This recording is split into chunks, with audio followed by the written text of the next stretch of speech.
Well, folks, welcome to one more edition of Politics and Random. Egberto Will is your host. Thank you so kind for being part of the show. We are going to have a great show for you today. How's everybody doing? I trust all's doing fine. E2247 is in the house. And of course, we have Melanie Keelan. She says, it feels like Friday. How you doing, Melanie? From Barcelona, Spain. We also have in the house our one and only Bridge MCP and Mike. And we have Wide Awake saying, hello, everyone. Who else we've got? AVQ, Michael Rudnin. How are you doing, my dear brother? Anyway, we are going to have a great show for you today. For all of you who are fathers, happy Father's Day. And today is Juneteenth. Happy Juneteenth, folks. All originated right here in Texas, about 50 miles down the road in Galveston, Texas.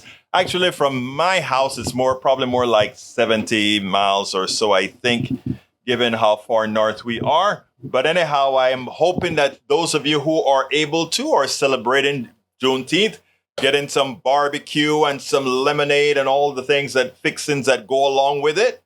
Big holiday. Of course, yours truly don't get a chance to celebrate much these days because we've got so much work to do. All right, let's see what we have. First note coming in from El Senor. E2247 says, in library on Juneteenth by Gordon Reed, Texas native descendant of enslaved persons brought into 1820 Texas, combines personal anecdotes and poignant facts of annals of U.S. American history. Thank you. American history. Thank you. E2247 also said, Gordon Reed show how from earliest presence of black people in Texas to Galveston, 6/19/1865, as Major General Granger announced, and on TX, Texas Legal Slavery, African Americans played Texas history's integral role. Reworking, again from E2247, reworking traditional Alamo framework and powerful demonstrates that slave and race-based economy defined fictitious era of Texas independence, precipitated Mexican-American War and U.S. Civil War. Understanding role slavery in development of U.S. and how its legacy still influences us today. Here's a comprehensive guide to teaching and learning this critical topic at all K through 12 grade levels. Indigenous enslavement in U.S., the forgotten slavery of our ancestors. Thank you for that as well, E2247.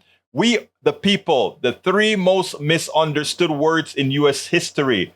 Mark Charles, Chad Nation, TED Talk 17 minutes video. I'm going to have to see that one. And so thank you for bringing that information. I can always count on our peeps to keep us well informed. I can always count on our peeps to keep us well informed. Wow, wow, and wow. Okay, let's see what else I got here. Okay, Eric A says student loans are coming due after a 3-year pause put in place during the pandemic. Federal student loans will start accruing interest again on September 1st. And payments will resume in October. Borrowers should not expect another payment pause extension from the White House, since the latest repayment timeline is now provisioned in the debt ceiling deal approved by Congress. Of course, the Republicans are starting to raise hell and are starting to bust the debt ceiling by wanting to give yet another tax cut to rich people. So who is going to bust the agreement first? We are going to see if we're going to give relief to students in need, or we're going to give relief to the people who have been abusing the people of the United States, the wealthy who the people work for at a pittance. We'll see. Who do you have more feelings for, Mr. Hayes? Who do you have more support for, Mr. Hayes? Who do you support? Those people that are out there actually doing the work or getting ready to do the work, or those people who are living off of the work and intellect of others? Seems to me like you need to kind of reorganize your mind in certain ways, my brother. All right, let's see what else we've got here. Bridge MCP says, took slaves in Texas 2.5 years to get the news. Yes, it did. James W. Lechmere led the 25 May 1774 petition for freedom to General and Governor George, His Majesty's Court. Is that count? I don't understand that. Okay. All right. Eric Hayes says, your buddy is bowing out. Amanda Edwards. Yes, she's going to run for Sheila Jackson's Lee place in case Sheila Jackson Lee doesn't win the mayorship of Houston. Well, as it turns out now that Amanda Edwards is out, I believe Sheila Jackson Lee is the only woman in the race. And as such, I may have to declare, I am not declaring it right now, but I'm likely to be supporting Sheila Jackson Lee. I think she has earned the support of Houstonians, but we'll see. We'll see.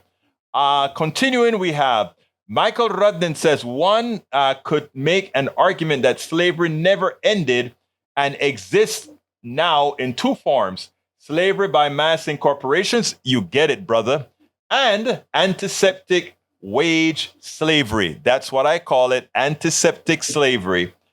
Better things to report. So, antiseptic slavery. Of course, one is harsher than the other, but that other is unbelievably widespread. And you know, one harsher than the other is debatable, right? For those slaves who just did their work and you know, yeah, they were forced to live frugally, more frugal than anything else, but now you don't even get health care if you're an employee, right? So anyhow, Eric Hayes says, no feelings, just economic issues, no emotions there. Well, to be human is to have emotions. And if you're a human without emotions, it concerns me, right? Because I want to have emotions towards my fellow human beings. That emotion is what allows me, when I see somebody who breaks a leg, irrespective of them having insurance or not, for me to fight for them to make sure they're healed. Having emotion means when I look on the TV and I see my brothers and sisters in Appalachias, the ghetto, or the barrios having an issue, I feel for them. Having students who've been conned into loans, bad loans for a job that likely will be unable to pay back those loans, I do feel empathetic towards them. Yeah, I do. I have feelings. Yes, I feel for my fellow human being, whomever they are. So yes, my brother, feelings, call me guilty, but feelings. Well, it turns out that the former AG, Egberto, that one harsher than the other. The 2 million in prison are suffering harsher than the 100+ million subsisting with poverty. Oh, okay. I thought you meant the other one, but you're so right about that, brother Rudnan. So, yes, sir. All right. AG, the AG of the United States, Attorney General Barr, and the former Defense Secretary, El Señor Esper, they really gave it to Trump this week. I think they're really trying to get Trump out. But Trump will never leave the race. He has to continue. We can talk about student loans with Eric. Same as bonds. I know. It's sort of that, well, I won't use the word. But anyhow, let's go ahead and listen to the former Attorney General and the former Secretary of Defense on Donald Trump. I think you'll find it quite interesting. Check this out. Bill Barr, the AG, the Attorney General for Donald Trump, and Mark Esper, his Defense Secretary, they came out on the attack. And the question is, these guys are fearful that just maybe this guy could win again. Otherwise, this concerted effort to really bring this guy down would not have been realized. But they're doing so far a great job. Where the hell have they been before? This stuff is stuff that's been known from this guy, from before this guy ever came into power in 2016. But just now, the Republican parties have noticed that, well, this guy wasn't only a distraction. He could actually cause damage. Check this out, and then we'll take it on the other side. this is not a circumstance where he's the victim or this is government overreach. He provoked this whole problem himself. Yes, he's been the victim of unfair witch hunts in the past, but that doesn't obviate the fact that he's also a fundamentally flawed person who engages in reckless conduct and that leads to situations, calamitous situations like this, which are very destructive and hurt any political cause he's associated with. And this was a case that entirely of his own making. How strong is the special counsel's case on obstruction specifically? Well, it's very strong because a lot of the evidence comes from his own lawyers. And furthermore, there's evidence of him saying things that are completely incompatible with any idea that this was an innocent document dispute. Do you believe he lied to the Justice Department? Do I personally believe it? Yes, I do. The legal theory by which he gets to take battle plans and sensitive national security information as his personal papers is absurd. It's just as wacky as the legal doctrine they came up with for, having the vice president unilaterally determine who won the election. Has many good qualities and he accomplished some good things.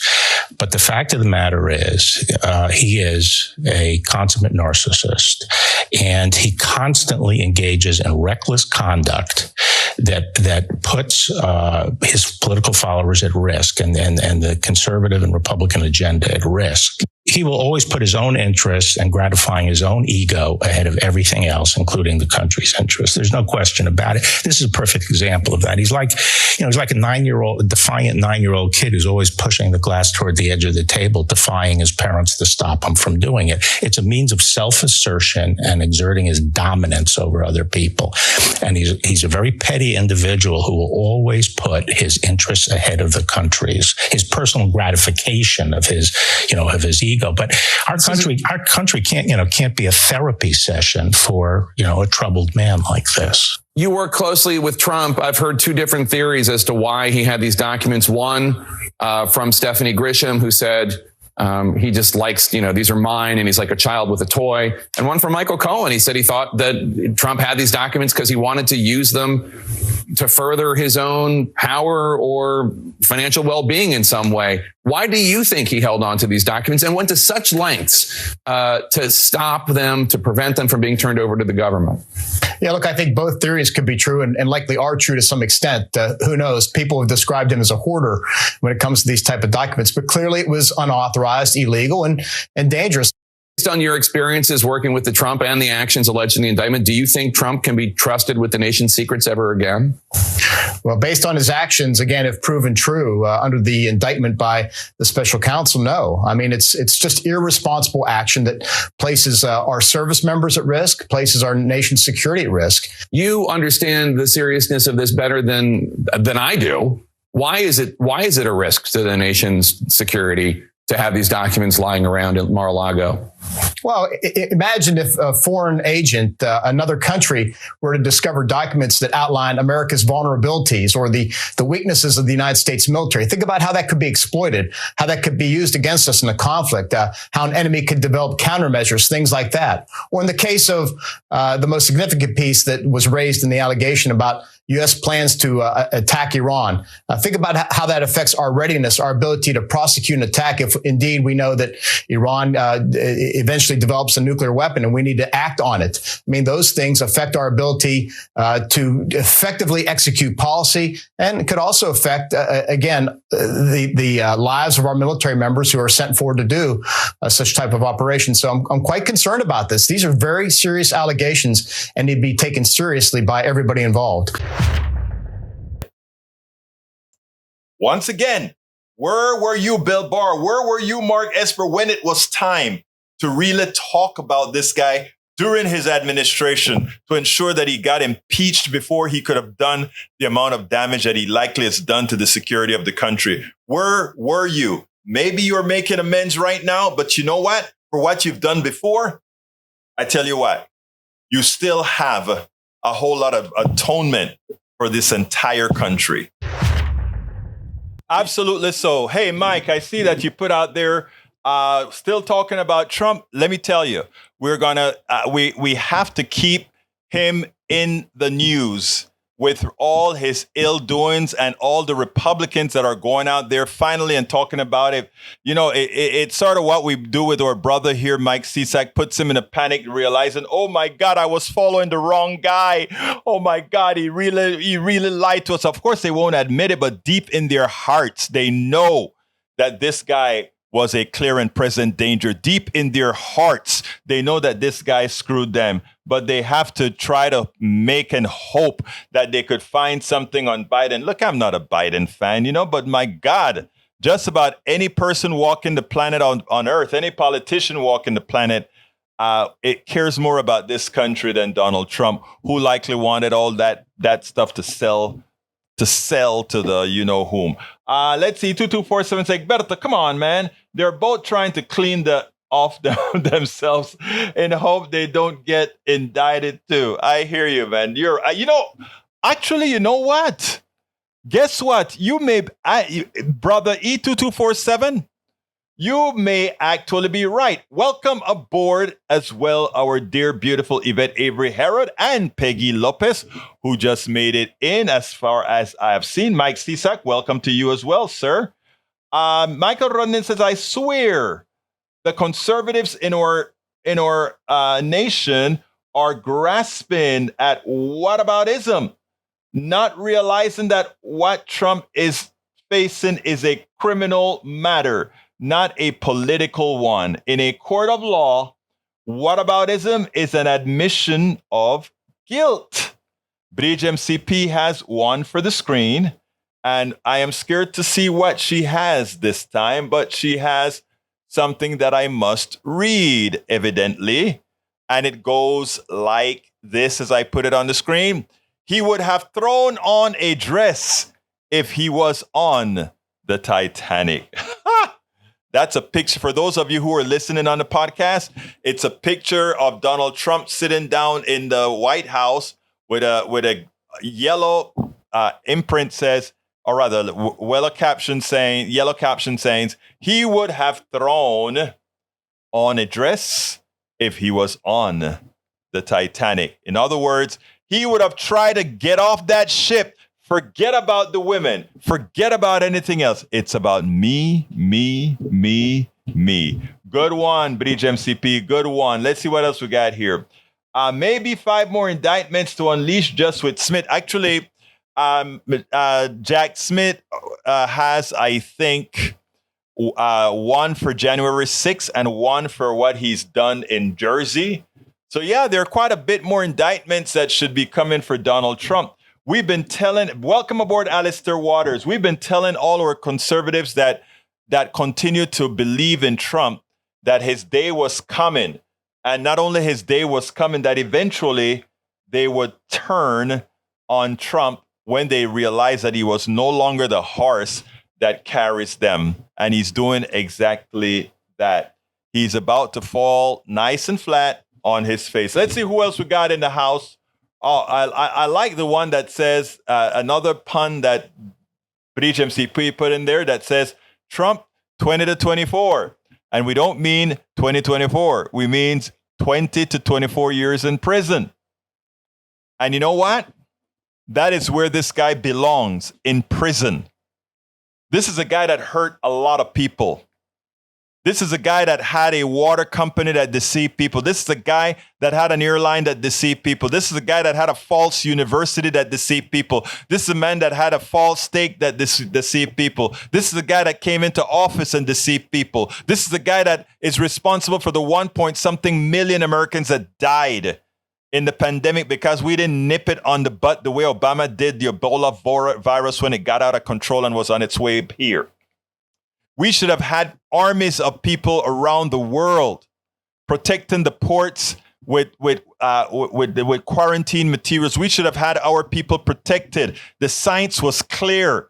Even if we didn't have a vaccine, even if we didn't have these items, the science was clear that if we had Americans doing what they did in many countries around the world who still don't have vaccines, but survived the pandemic by simply following the cleanliness protocols of masks, etc., etc. If we had just listened to our own science that was done in Kansas, we're one county that masked compared to one county that went unmasked, showed a difference in infection rates that was extraordinary. But no, Trump chose to kill people for his vanity. And for that, he should pay dearly. For for not taking the lead. He should have been on Fox News and Newsmax and OAN and saying, look, I've got to save my people, the people of the United States. But this chicken piece of you know what, my dear friends, and you know I don't speak like this on air, but this piece of crap that we had for a president got a lot of Americans killed. And unfortunately, a lot of those he got killed were those who believed in him. Our brothers and sisters who believed in him. He might as well had a gun to their brains because he killed them. That's that man that Bridge MCP has on the screen right now. That's an evil, immature caricature of a person, caricature of a human being that just hurt everything that he touches, kills everything that he touches. And to think there are still Americans that are susceptible to his evil just shows what hate can find you, what hate can do to you. Because to support a guy like this just because you have a hate for others is a defect. Is a defect that needs a solution. Michael says, we're still talking about Trump. He's dead to rights on will retention. Oh, I read that already. Let's get some more stuff down here. I scrolled up. That's the problem. All right, let's see what else we've got here. Egberto Willis for the screen. I think that's the one I have on the screen already. Yeah, that's the one I have on the screen. I just scrolled up and lost my position in all the emails or all the text. E2247, maybe 5 more indictments. Yes. Alistair Waters is in the house. Welcome, my beautiful Alistair. How are you doing today, ma'am? Let's see. Thought we are on the Titanic now. Eric Hayes. No, we're not. All right. What else have we got here? Brit says, Biden family, seriously, one more screen face, please. Okay. Just because you want it, you got it. Oh, wow. That's a beautiful one. Here we go. Jared got $2 billion. Where is my cut? That is so funny. That is so funny. I love that meme. Check it out, guys. It's on the screen. We got also Alistair says Trump is dressing up as we speak. Peggy Lopez says Trump is their horse carrying the GOP to the final destination. The end. Barr, Epps, Zinke, and others got. Let's see. God knows who are all potential indictments yet to be unleashed. Alistair Waters says, let's not forget how he's a perpetrator of espionage. Absolutely so. AVQ says, Peggy, yep, Trump's likely to take the Republican Party down with him, especially as they can't shake Trump off before the primary. Mike Cisak says, Biden family has a long history of receiving bribery. And of course, he gets his information from Fox News, OAN, and Newsmax. So you know how far to take that. Egberto, Bridge had one more for the screen. I think I put it on the screen already, sir. And let's see what else we have here before I go to the next video.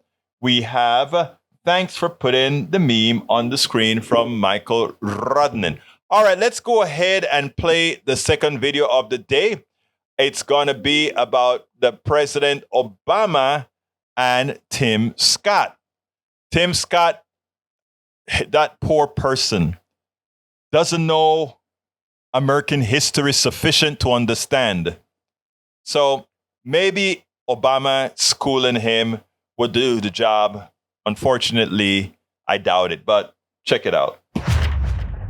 Tim Scott would have you believe that anybody in America who complains about racism or all the other isms that hold back people, not necessarily on an individual basis, but in a more systemic manner, that somehow that is just a a progressive or democratic imagination. We all have equal to success in his book. After all, look at Tim Scott. He was able to get to the Congress and then to the Senate. Look at Barack Obama. He was able to become the president of the United States. So therefore, all things are great now. But he forgets. He forgets that people can see. He forgets that people can count. He forgets that we can see people's bank accounts. We can see how the different parts of this society gets ahead or not. I want you to listen to what he had to say when he decided to run as a Republican candidate, and then we'll take it on the other side. And for those of you who wonder if it's possible for a broken kid in a broken home to rise beyond their circumstances, the answer is yes. And for those of you who wonder if America is a racist country, take a look at how people come together. All of God's people come together. We live in the land of opportunity. We live in the land where it is absolutely possible for a kid raised in poverty, in a single-parent household, in a small apartment, to one day serve in the People's House, and maybe even the White House.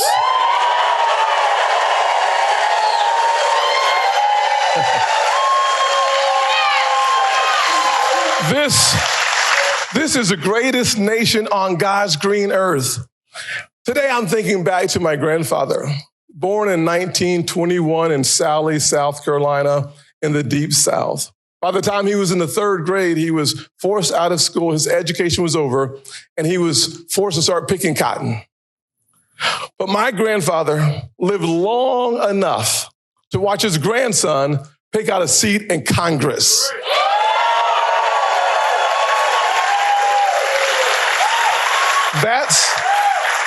That's the evolution of the country we live in.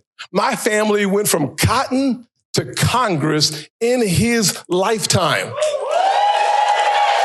And it was only possible because my grandfather had a stubborn faith. Faith in God, faith in himself, and faith in what America would be. He looked beyond the pain of his present, and he saw the promise of his future. That black man who struggled through the Jim Crow South believed then what some doubt now in the goodness of America.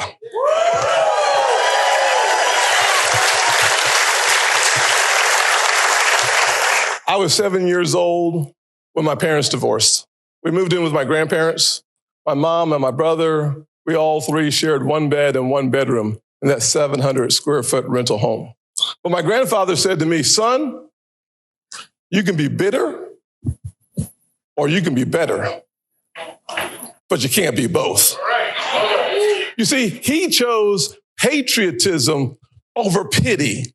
He focused on the windshield of his life and not on the rearview mirror. And today, I'm living proof that America is the land of opportunity and not a land of oppression. Well, everything for Tim Scott is red, white, and blue.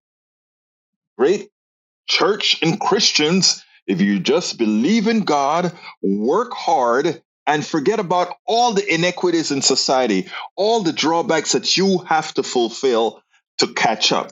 If you forget about all of that, things will just be fine. But you know what? Obama responded. Obama thinks differently. And I think we should take a listen to what he has to say. It was in one of the most cogent, most a perfect way of saying it. Let's listen to Obama and then take it on the other side. I'm not being cynical about Tim Scott individually.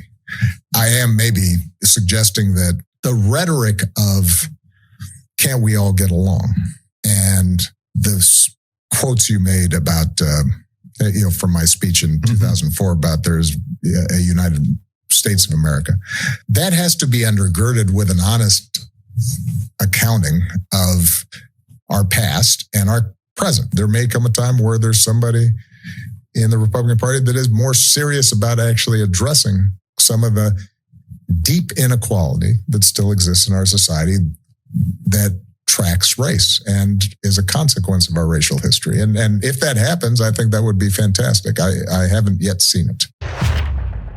Now, what is important for us to realize is that folks like Tim Scott, in other words, a Black person pretty much given permission for the status quo.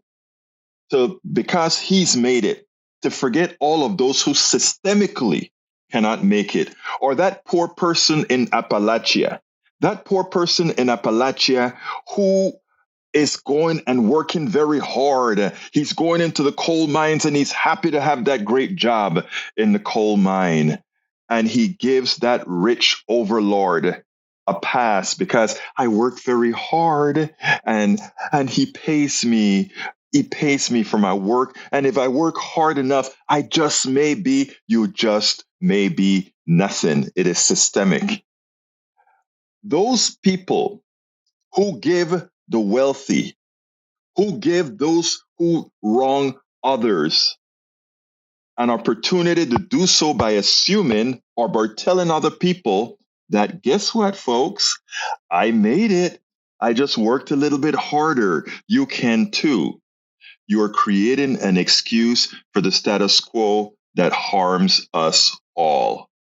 Until we figure that out, understand who is the enemy, understand that it's just a very select few that's really creating the problems in society, things would never change. People like Tim Scott, people like that poor person who allows themselves to be used as a pawn of the system, they are more dangerous than the wealthy people who do wrong themselves. They are worse than any treasonous or any traitor could possibly be. All right, folks. Yeah, Bridge is right. 22 watching. Can we get some likes and some shares out there? But that is 22 on YouTube. There are more on the other networks as well. But here's what I'd like to ask you to do. You know, I'm friendly with everybody. I believe in real equality and equity, all of those things. And many have looked at some of the things that I've done, etc., and uses it as an excuse that, hey, look, you did this or you did that, and try to use it as a template to why don't everybody else do that? Some people in our population don't have to go through that template, right? Tim Scott is really the scourge of the earth. Because Tim Scott, in standing up to a mostly white audience, and I'm going to tell you, most of these people are good people. And I am serious about that. But to not acknowledge that that race plays to today a major part in your success and your ability to move on, not because there's an Oprah, not because there's a Beyonce, not because in my life before I went to doing full activism, I had a company that did very well in those days. Does it mean that most don't have a hell of a climb? I tell you this, and I hope you, there are a lot of things that I could say, right? But I don't want it to sound self-serving. But I tell you something. You don't No. I'm going to tell you one quick story. And I've written a whole lot of these stories in a book that I have called Tribulations of an Afro-Latino Caribbean Man.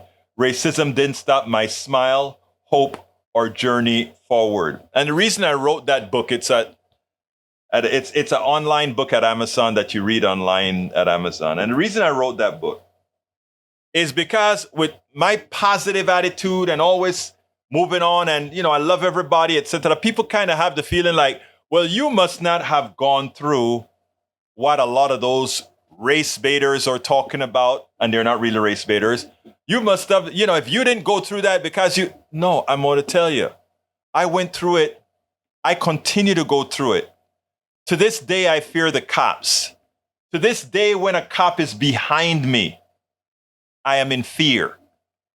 To this day, when I walk into a store, I am followed.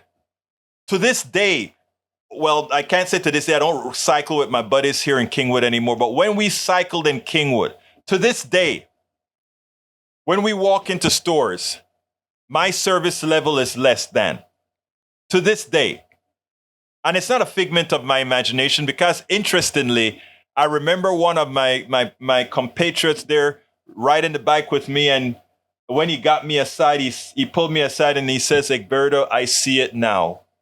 I see it now, because he was able to experience the difference in treatments, etc., that many times fly over people's heads.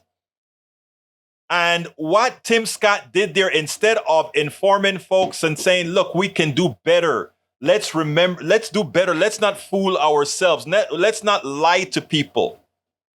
We can do better. We can do better. Instead of doing that, he became a stooge of the system. Again, like I said, not because many don't say it or don't talk about it, mean it's not there. Anybody interested in seeing, but let me tell you this quick story. I want to tell you this quick story. When I just got out of college, and I think it's in my book, when I just got out of college, I had a job in New Iberia, Louisiana. I had turned down 4 other jobs at Amadol and a couple other companies. And I got this job as a mechanical engineer, including I gave up one at Frito-Lay as well. People always talk about, did you go engineer the potato chips?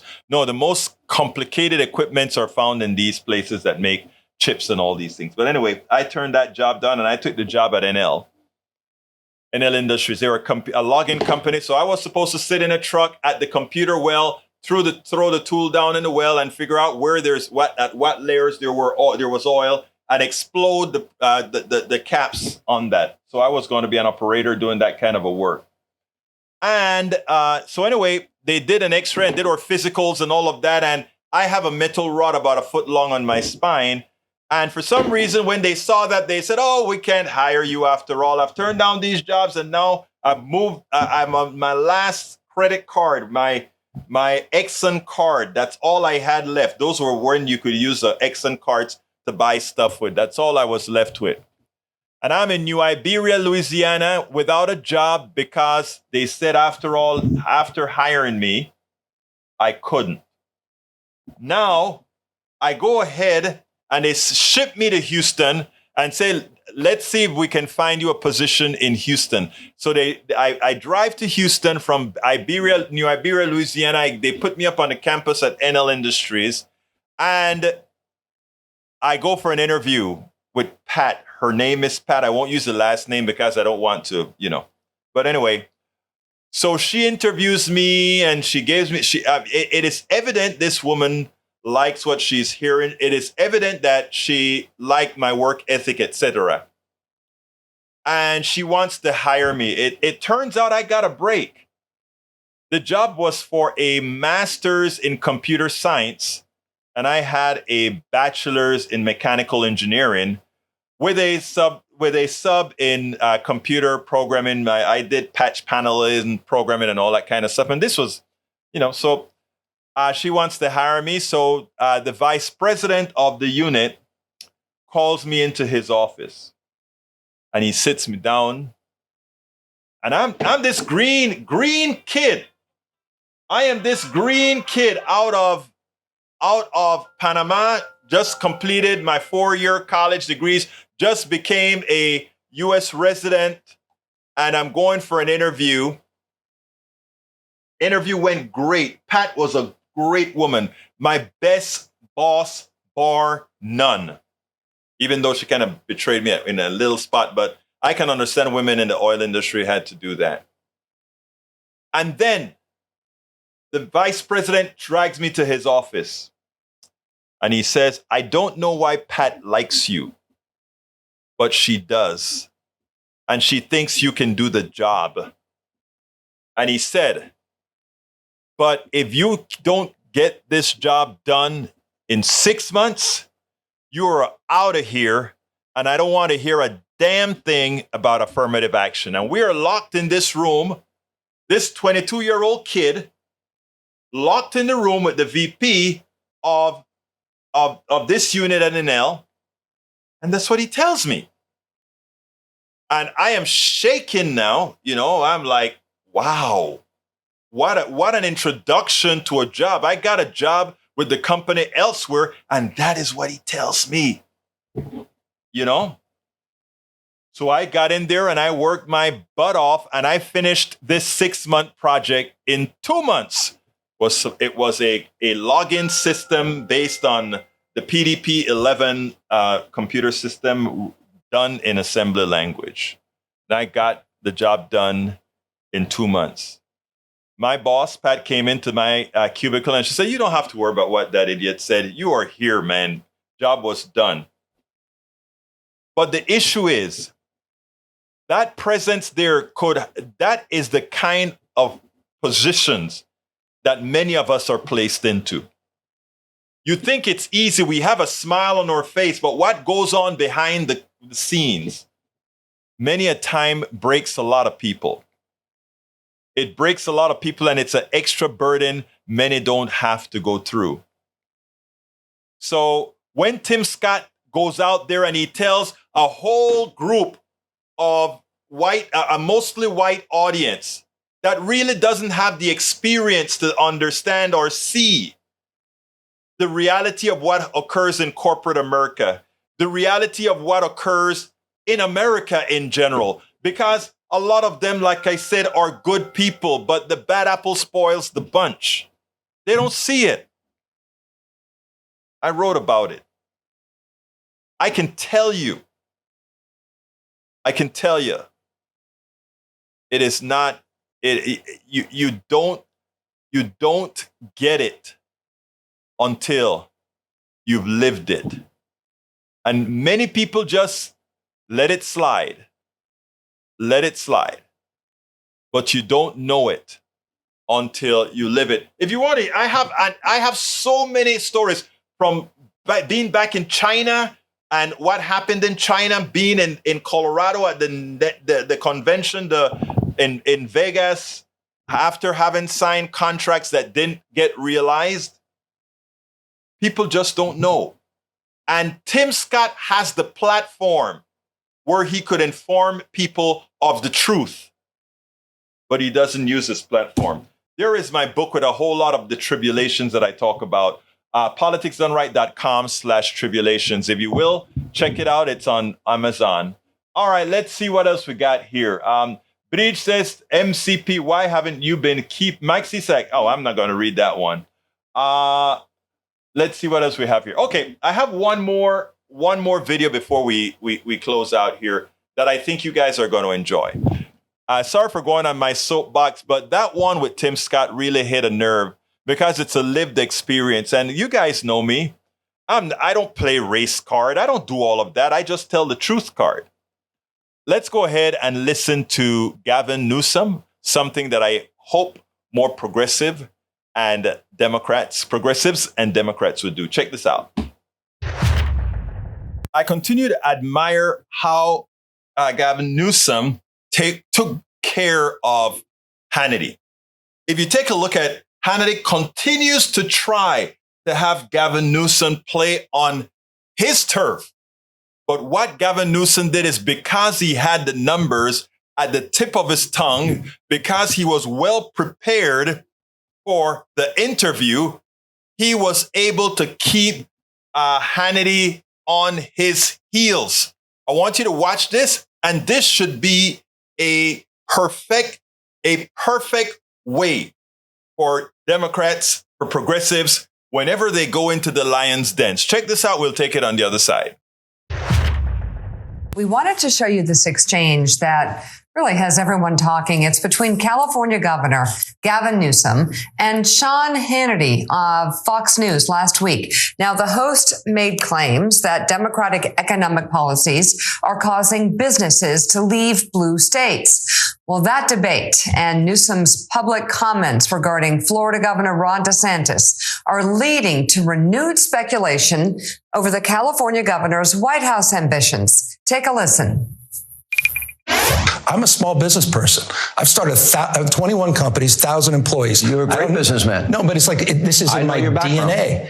I'm passionate about that. So California never held me back. It gave me every opportunity in the world. Right. All these folks, Elon Musk, Tesla exists because of California's regulatory framework. Why are they moving the headquarters out of here? You know why? They moved their R&D headquarters back. To save money. They moved their R&D world headquarters back just 3 weeks ago. Why did they do that? The list is wasn't a mile to save long. money. You can pick out one there's company. no state doing more in R&D than California. That's the answer. These companies are leaving for one reason. These companies are starting for another reason. They're moving to increase their profits and save money because you tax too much. Because we created the conditions where they flourished. And then they get to a point of maturity and they get a point of becoming multinational companies. And they leave. Why? And they move their headquarters. Because why? some find greener pastures or are looking for defensive postures as it relates to economic risk. But there's we have 47% increase in business startups this year compared to last year. Would you not acknowledge one of the acknowledge the seeds that are planted every single year? It's almost a point of success. We birth these folks, they move out of the house, and thousands more are birthed every single year. So they build their companies here, and now all of a sudden they're paying that high tax bill. So they move their headquarters away. No, jeez. I mean, by the way, do you support the idea? This is the honest way to be the fourth largest economy in the world. What are you arguing for? Mississippi's economic policy? Is that, I mean, literally, that's what you're arguing for. If I wanted the Kansas policy, I mean, it was a debacle. No economic growth. 71% of the GDP in America are blue counties. I would 71% of the GDP in America are blue counties. Progressive policies. Okay, that are paying high taxes. And 71% of the country's wealth. 7 of the top 10 dependent states. Let's say you're right. Let's say you. No, we're subsidizing your states, Sean. They are. I mean, that's there was so much more to this. No, it was. But, you know, the argument that Sean was making is an argument that conservatives would make. I mean, I think taxes are too high in California. I think they're too high in New York. I think they're too high in Illinois. I know a lot of people that want to move out of those states. At the same time, you don't get a level of services if you move out of those states. And the numbers, you just can't debate the numbers. Was that great or what? He kept Hannity completely off guard. And that is what you have to do, because these guys only work with catchphrases. They only work with things that aren't necessary. Even if they're not absolutely false, they're not said in the right context. The way Gavin Newsom handled Hannity is the way every single right-winger should be handled, because we have to remember, in general, they are wrong. In general, they are lying. In generally, they do not have the facts, logic, or anything else on their side. Absolutely so. Anyway, Peggy Lopez, you're absolutely right. Let me tell you another quick story. At Daily Kos, I wrote an article. Remember, Obama won the presidency in 2008, running again. And by the way, in the primaries, Hillary Clinton lost. Now, I wrote an article at Daily Kos that I said sexism. I think I only said sexism, but I really meant sexism and misogyny has been much tougher than racism, because all races have a tendency to practice both sexism and racism. And I said, let's even look at the Democratic primary. Look, Obama is a great guy, but Hillary Clinton was really the experienced one. If you're going to base it on experience, you'd have picked Hillary Clinton, right? But Obama superseded, and look, not to say Obama is a special cat, right? Yeah, he's special. But the truth of the matter is, I've always thought that he made it before his time, and I've always thought that Hillary Clinton as a woman, yes, a lot of people don't like her, but as a woman, I was very, in the writings that I made it really clear that, in my opinion, gender is much more pervasive than race. But that said, you have to understand how gender, because remember, a lot of women are the reasons Donald Trump is president, right? And there are other complications when it comes to race as well. But I take your point. I've written about your point, Peggy. So I want you to know that I do understand that concept as a male, as a person who worked with the folks who were trying to pass HERO in Houston against black ministers who were instrumental in its defeat. I understand it very, very well. All right. I want to also mention something that I saw from Alistair Waters. It says, in today's climate, it is no longer enough to not to be racist. It's not enough to say I'm not racist. You actually need to be anti-racist. And that is a very true statement from Alistair Waters. Because right now, the type of racism we have right now is a very complex form. And believe it or not, it's a more dangerous form. Because especially of people like Tim Scott, right? Tim Scott will get a pass when they know who Tim Scott is. But otherwise, you know what happens. Tim Scott should be ashamed of himself.